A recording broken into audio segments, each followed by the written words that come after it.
Good afternoon, everyone. We're going to start with conference number 14, Drugs and Alcoholism. The purpose of this conference is to know how to identify and recognize these two psychological flaws in our psyche in order to eliminate them, because it's the only way we can start a work in our psyche to awaken our conscience. Also, another objective is to teach people that are affected by these two psychological flaws how to regenerate themselves. We think that is casual that we have in our planet Earth drugs and alcohol, but no, actually there is a demon behind that. A demon that is in charge of submerging the human race into the involution. He wants to take the human souls quickly into involution and spin the wheel of samsara really fast. Is one of the 10 evilest demons in the planet Earth and represents all our ego, the head of Medusa, as you can see in the image. He manages all the degeneration of mankind through the substances of drugs and alcohol.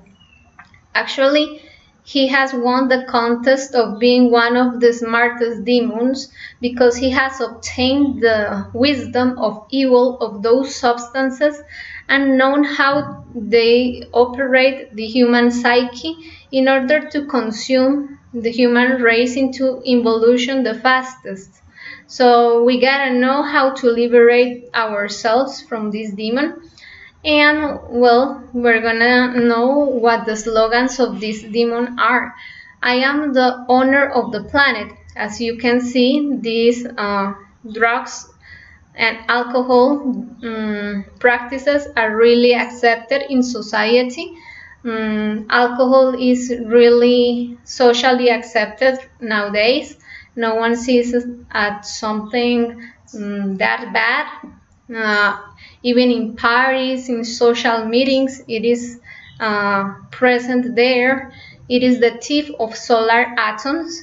Why? Because the solar atoms are all the particles of our solar system, of our seminal creative energy, that is our sexual creative energy, and it's being contaminated by these two substances and corrupted. Is being wrought by these two substances. I am the father of corruption and misfortune. All kinds of misfortunes and disgraces can occur to someone that is drunk because that person has no longer control over his behavior, his thoughts, his words and actions. The conscience is totally slept. Is the father of degeneracy and vices because under a state of deeply sleeping conscious, you cannot know what you're doing. It is said that we have different stages when we are drunk, that we go first of all to the stage of the parrot. We tend to talk a lot, to be really sociable, to be really likable, to make funny jokes, to be silly, to talk about different experiences and anecdotes with our friends. Then we go to the stage of the gorilla. It's said that a drunken person goes to a stage in which he wants to feed the ego of anger. He wants to fight, to show he is the most strongest, the most aggressive person, and then to a stage of the pig. And that is when the person gets really lustful because he has no control over his personality and wants just to have flirting adventures or fornicating experiences with anyone just because he's drunk and has the excuse for it. So in fact, the alcohol is the gate through which ego can enter and manifest itself. So if we are drunk, there is no moral control. There is no longer the control of the social accepted rules of the personality. For example, someone that is drunk can no longer have shame for being in public, for example, or for walking through the streets naked, because he has no longer the control of the personality telling you, oh, this is not okay. I am going to be arrested. I can crash my car. I can kill someone if I drive my car drunk, for example. No, that is no longer the moral control that restricts your behavior. So you're not even in control of your physical body, because you can lose control of your human machine. You can lose control of your muscles, of your speech, of your acts. People under the influence of alcohol can even commit things that they don't remember about. So you can see that the conscience here is in a really profound sleeping process. It's no longer conscious of even what is happening in the third dimension. So it's the destroyer of homes, because there is no balance, there is no equilibrium in having a family when you're under the influence of ego, completely submerged, and ego is taking control of the human machine. No one can have the balance of living with people and care about them and protect them when it is totally under the influence of ego. I am the cause of misery and ruin, because if you give your money, your time to feed the destruction that causes alcohol, you're just wasting your time, just wasting your energy, your effort in something that is polluting the temple of your creative sexual energy, that is your physical body. For example, people will be indignated, totally outraged, if someone put a bomb in a temple, in a physical temple, let's say a church. But why aren't we indignated? Why aren't we totally outraged when we throw the bomb of alcohol into the temple of our physical body? We are destructing our blood cells, our sexual cells. We are destructing our nervous system, and we don't see it as something bad. So it poisons the reason in order to destroy the human race. It no longer appears as something bad, the destroying of our physical temple, that is our human body. That is the first body that we need to regenerate, the physical body. So let's see. Other characteristics of this demon are, as we have said, that is, it spins the wheel of samsara really fast. It lubricates it. This demon wants people to fall in involution really fast. Let's say that I have a human existence and I waste my existence with this defect. I am going to lose my physical human body, and I'm no longer going to have the chance to self-realize my being. So I'm going to fall in the involution really fast. I'm going to waste the possibilities of awakening my conscience. The pit of the abyss reeks of alcohol. It's said that in the world's inferno, a lot of people are consumed there, and they are drawn into a pool of this liquor. It turns within the circle of time. You have seen that this demon alcohol has appeared in different times of the human race. For example, in the Roman Empire and the medieval ages, we have the alcohol, and nowadays that is really common to see the industry of alcohol taking away our time, our money, and our life. It hints everywhere. We can find alcohol in all places, in all social gatherings, Even in business meetings, it's really fine and diplomatic, this demon. It's okay to drink for being proud, showing that we have social status. So we have really expensive liquors that show our pride. It adapts to the personality of people. So if, for example, certain liquors are representative of certain nations, they associate Mexican people with tequila. They associate Russian people with vodka. So it's kind of a national pride to drink alcohol. So it has the ubiquity. It appears everywhere.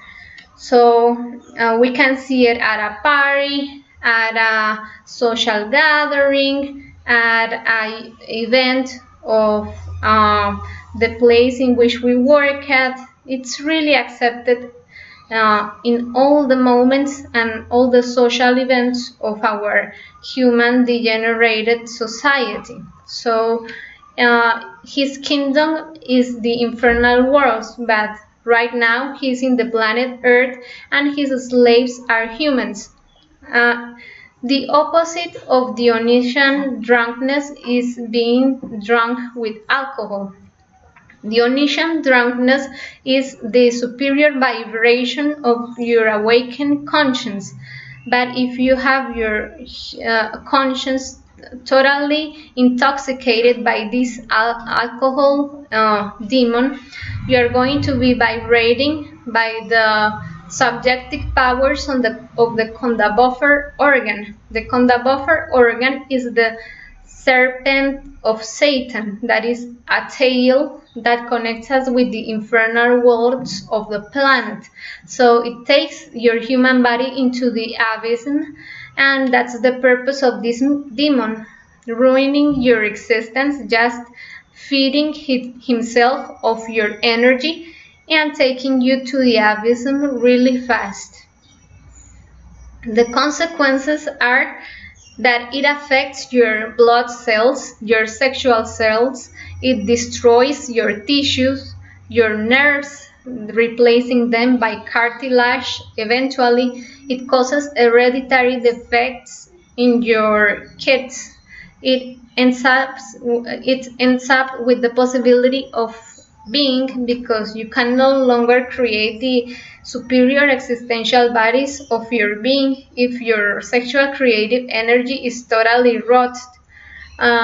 It takes away the energy of your microcosmos, because as we have said, we take away the energy of our human machine. If we work to have money, to have a certain economic stability, all this is time. Money is translated into time. But if that effort that we invested in having something to sustain our physical body, we invested in destroying our physical body by poisoning with alcohol, well, the energy of our microcosmos, the wealth, the faculties, the forces, the powers, the strength is going to be ruined, is going to be totally destroyed. In sex, it leads to the worst basis. For example, if your conscience is completely slept, you're going to tolerate, you're going to accept, and you're going to wish to experience, just by curiosity, the lowest practices of infrasex.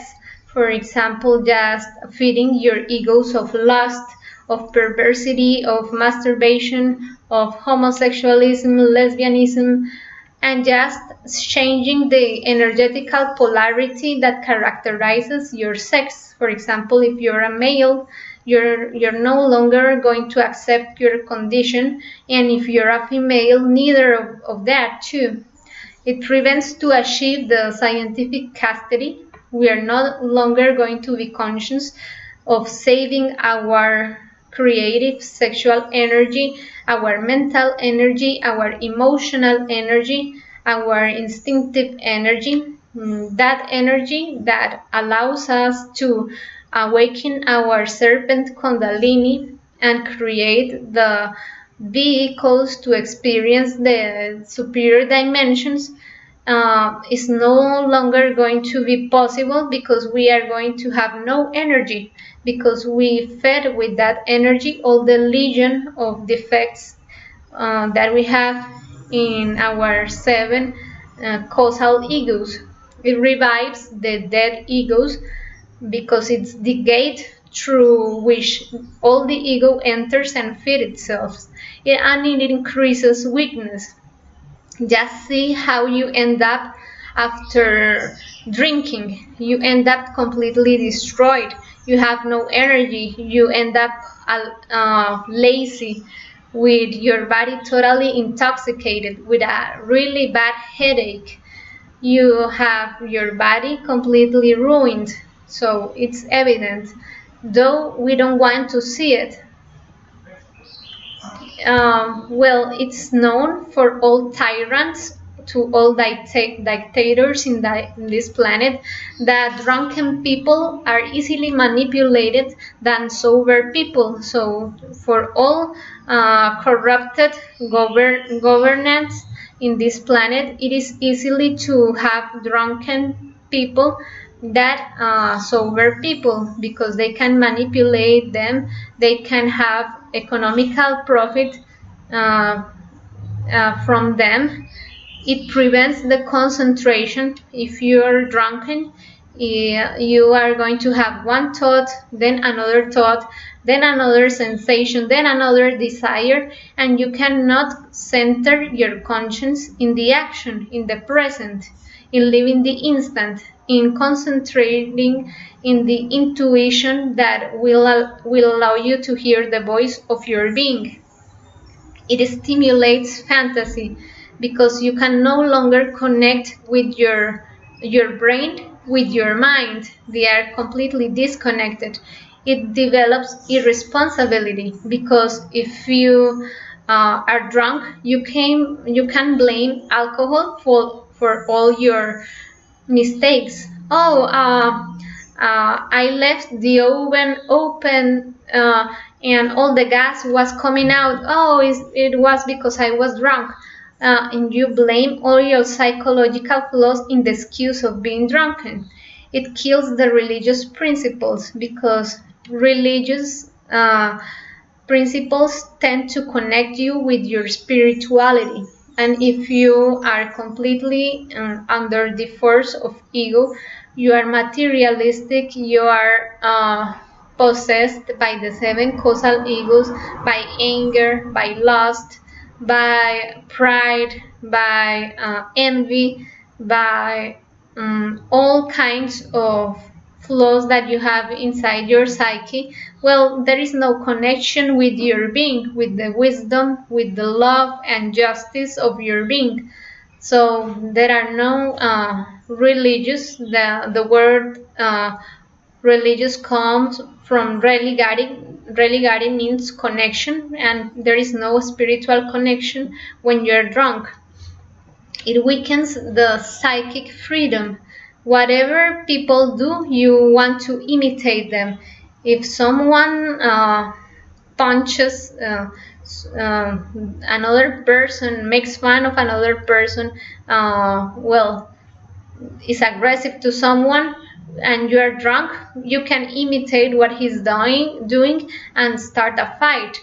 So you're no longer free to have your own individuality, to have your own way to think. You just want to imitate by personality what others are doing. It animalizes humans because it is going to take your lowest instincts to feed themselves. If you have repressed the desire of raping someone, when you have your conscience totally led by alcohol, the instinct of raping is going to come out.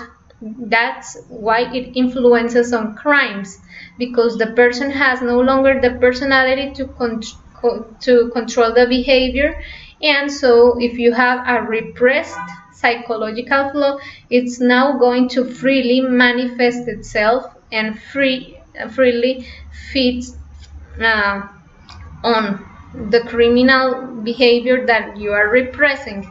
It removes ethics because there are no social rules that are going to be respected under the influence of this liquor.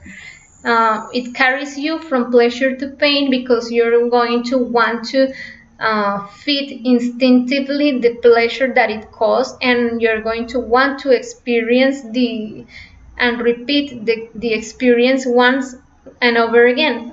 The atoms of the hidden enemy that are like fragments of glass are going to be implanted within the cells of your body.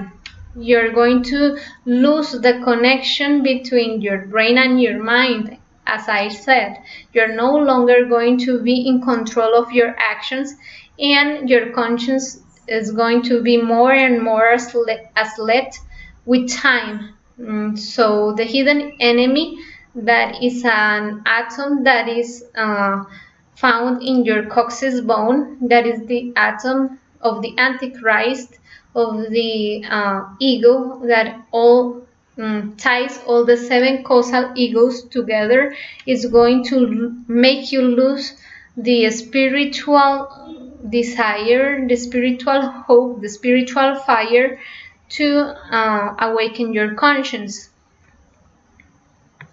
So there are different kinds of warnings for you if you want to do a conscious work in awakening your conscience, in working in the 3 factors of the revolution of conscience, in awakening the force of your being, the wisdom, the justice, and the love. If you want to achieve the Kundalini ascension, you must have this into account. You must be radical with the demon alcohol. You cannot make any shenanigans, any negotiation, because they are doomed to failure. Because this demon is going to seek for your weakest point and make you fall again. It's going to stab you in the back. Let's suppose that you have a really depressing day, that some relative of yours died, or that you have really a bad and awful experience. You're going to be low. This demon is going to search for this opportunity in which you're going to be down and stab you in the back. For religious guides, it is really not fair to be hypocrite and tell people that they can achieve the salvation of the soul by without working on eliminating this ego from the psyche. Is something that is not possible. Since this liquor is related to the element air, to the Tattva Vayu, drinking this liquor is going to make you fall like the inverted pentalpha into the abyss. If you have seen the pentalpha, it is a star of 5 points, also known as the pentacle, and it represents the ascension of the raised man. But also, when it's inverted, it represents the descension of the human soul to the abysm. And that's what the demon alcohol wants, to make us fall into the involution. So never drink liquor, because you will miss the road. Sooner or later, all your egos are going to be fed to the point that you're no longer want to wish to awaken your conscience. It's really impossible to know the different superior dimensions of human nature, to do the astral projection. It is impossible without eliminating the demon alcohol. The defect of the alcohol is going to make us lose the principle of the concentration, And without concentration, we cannot have an astral projection. We cannot achieve meditation. We cannot do a sexual practice with fidelity, chastity, and love. We cannot sustain a stable relation with a couple, because sooner or later we are going to have all the ego, the 97 of trapped conscience, well, just making us fall and renouncing any triumph of our conscience. So there is a metaphor of the secret enemy, that is the number 18666, and the metaphor is a woman of the Revelation of St. John that is dressed in purple scarlet. This metaphor is illustrating this atom of the secret enemy, that is the 7 causal egos, the 7 serpents that we need to defeat, and that are making us, well, fall into the temptation in just being the rational animal that we always are, acting on our instincts and not awakening our conscience. Let's talk now of the drugs. If we have experienced the direct mystical the direct mystical contact, that is doing an astral projection, meditating, connecting with our being in some level, we have known some portion of the wisdom of the cosmic creation. We have a transcendental experience. For example, if you in the world of the dreams see something that is from a superior dimension, you know that you have a being that is the principle of justice, wisdom, and love that is vibrating within yourself, and is something superior, is something really high, something that does not belong to this third dimension of the materialism. So, well, there is different ways to experience transcendental contact, but those are through the awakening our conscience, the different practices that we have to connect with the spiritual part, that is our 3% of justice, wisdom, and love. But we also have the other portion that is contacting with the infradimensions of the planet Earth, the low vibrations and the inferior vibrations of the infernal world that are experienced through drugs, the vibrations of the conda buffer organ. So, well, if we have experienced the wisdom of our being, that is something really superior, we never want to be trapped and enslaved into the vibrations of the infernal world. We want to know more about this, of the solar system, of the secrets of our galaxy, and our inner worlds, and the worlds of the gods and the universe, all the universal knowledge that is there for us to discover. So we no longer want to be enslaved by the inferior vibration of drugs, because that inferior vibration, as I said, is caused by the hallucinations of the conda buffer organ, that is the tempting serpent of Satan, and that it's like a tail that is attached to our coccyx bone, and it connects us with the infernal worlds of the planet Earth. As there are superior dimensions of nature, there are also inferior dimensions of the world's inferno of our planet Earth. So the extra perceptions that a drug addict has when he is under the hallucination of drugs are caused by the subjective vibrations of the conda buffer organ, this tempting serpent of Satan. So, historically, we can say that in the 60s it began the age of Aquarius, the Dionysian wave, We were under the influence of the planet Uranus, and it caused two things in the psychology of mankind. There was a voluntary desire to do the transmutation of our sexual libido, and also to experience the mystical transcendental ecstasy that was the Dionysian pleasure that I was talking about, that is the superior vibration of our awakened conscience, that has nothing to do with the influence of drugs and alcohol. That was the negative pole of the Dionysian wave. So earthlings didn't know how to polarize properly with that wave, with the Dionysian wave.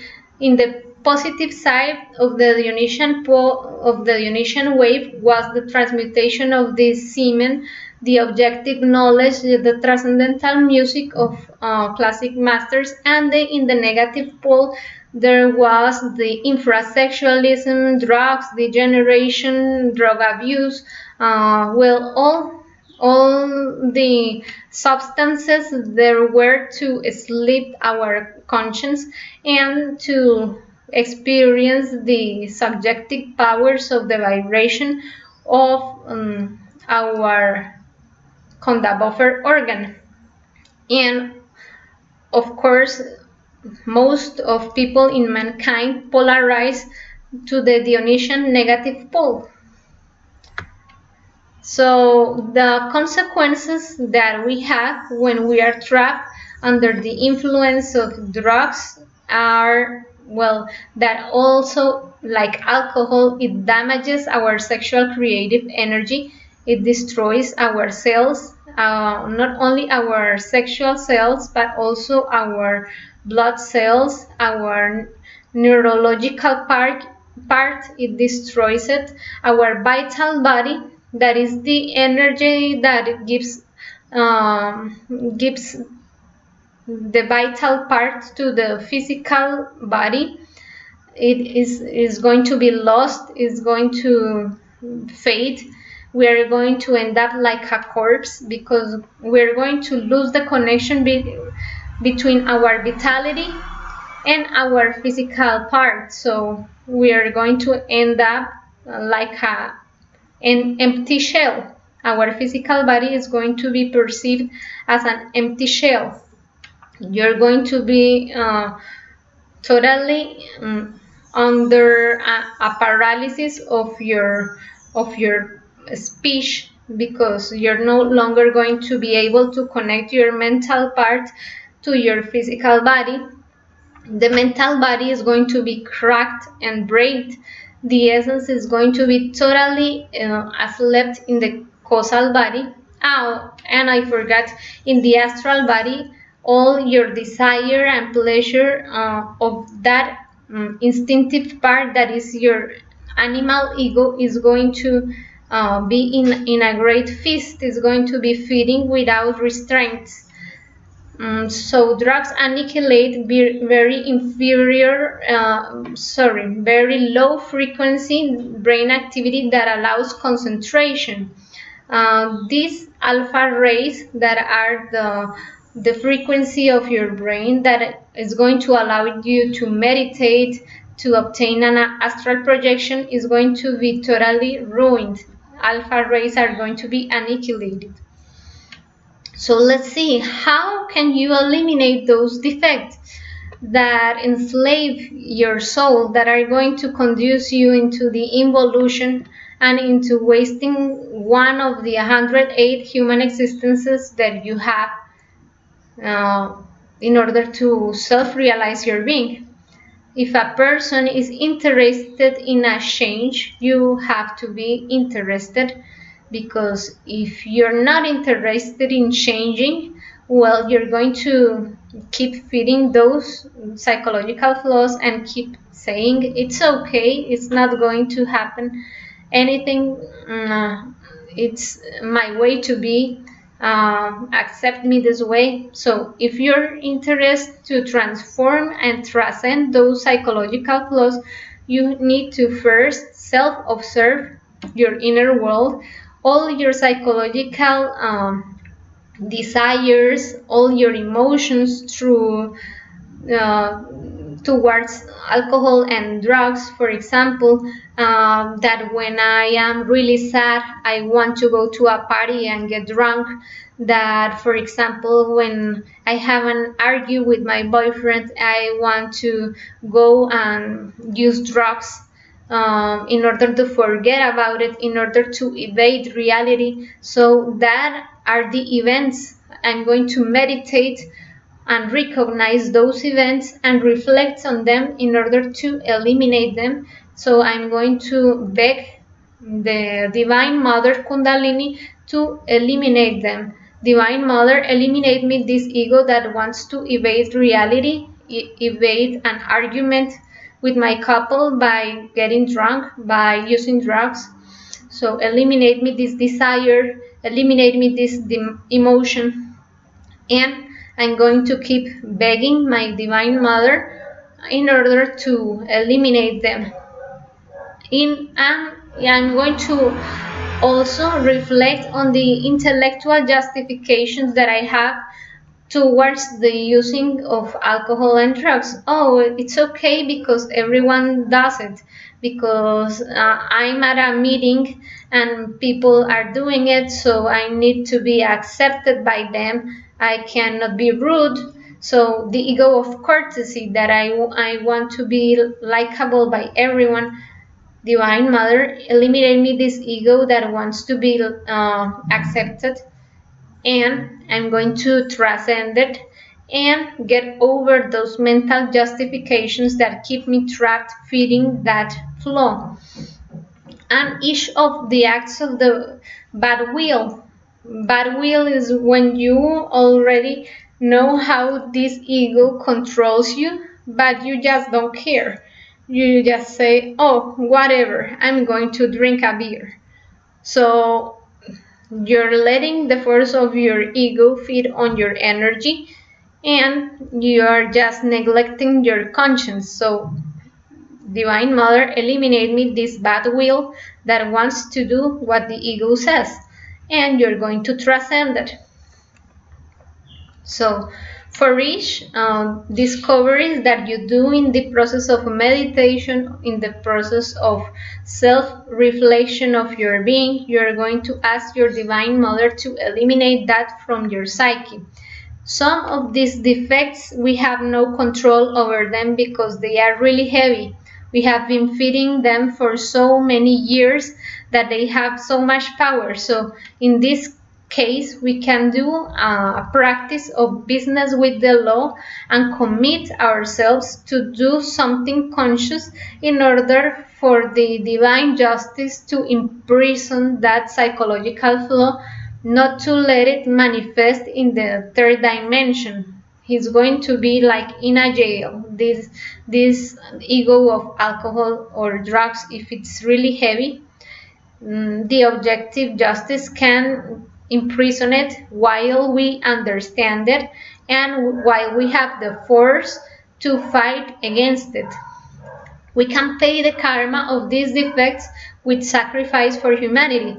Sometimes we are really out of business. We have nothing to do with our time, but uninterested sacrifice for mankind will be a really good way to employ ourselves with this whole time that we have in order to awaken our conscience and help others fight against these two powerful psychological flaws that come from the demon alcohol. Also, it's recommended in people that have fallen really low with this defect of alcohol and drugs to sublimate in the hours of the morning. For example, between 4:30 and 6 a.m. it's recommended to breathe fresh air, to breathe what we call prana. That is something in the atmosphere that makes it really refreshing. The atmosphere is being regenerated in this moment, and our vitality can be reconstructed. We can contrast the influence, the destructive influence, just doing this practice of sublimation. Sublimation or pranayama, it's ascending our sexual energy by the process of inhaling and exhaling, and mentally with our imagination, because imagination is creation, directing our energy to the superior centers of the human machine. This is not going to create superior existential bodies, but it's going to revitalize, help us recover the vital part of our physical body. When we have recovered the strength from these psychological flaws of alcohol and drugs, we are going to be taught the sexual transmutation practice to regenerate our neurons. So we are going to be taught how, with a stable couple of our opposite sex, we can awaken our serpent kundalini through the practice of suprasex, sexual transmutation. And it's recommended for the person that it has fallen really low with this defect, to leave the circle of friends that invite you to do this. If you have you're really low in the process of denying yourself, if you have no strength to tell people, hey, I am denying that I am being sober.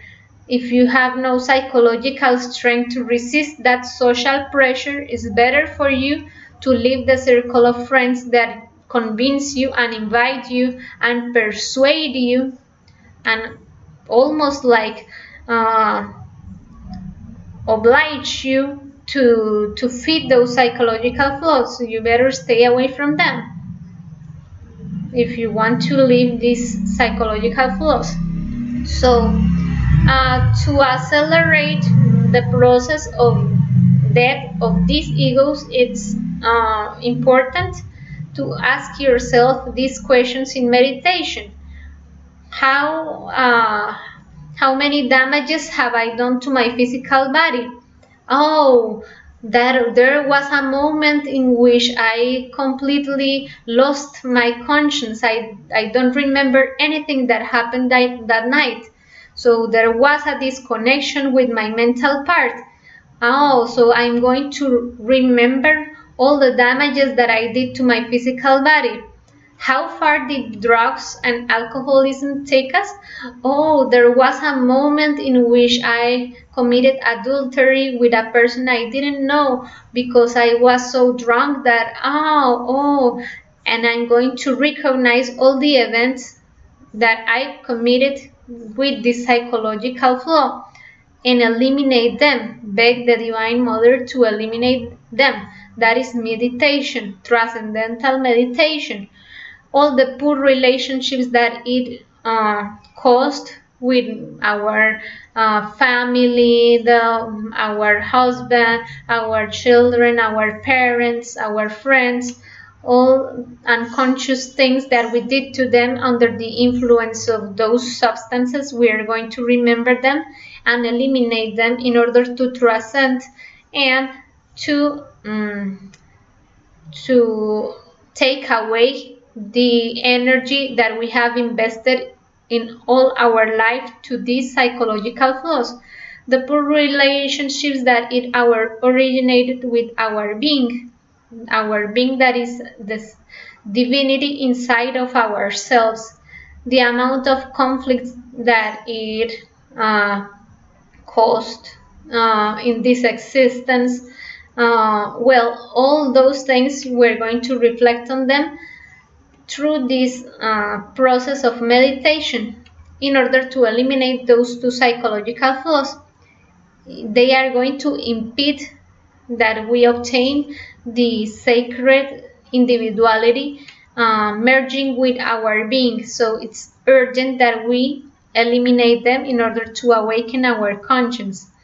Well, this was the conference for today, drugs and alcohol. I'm ready to hear any questions or any comments. Well, if you have any doubts, feel free to express them. Thank you for your time, for your attention, and have a nice afternoon. Bye.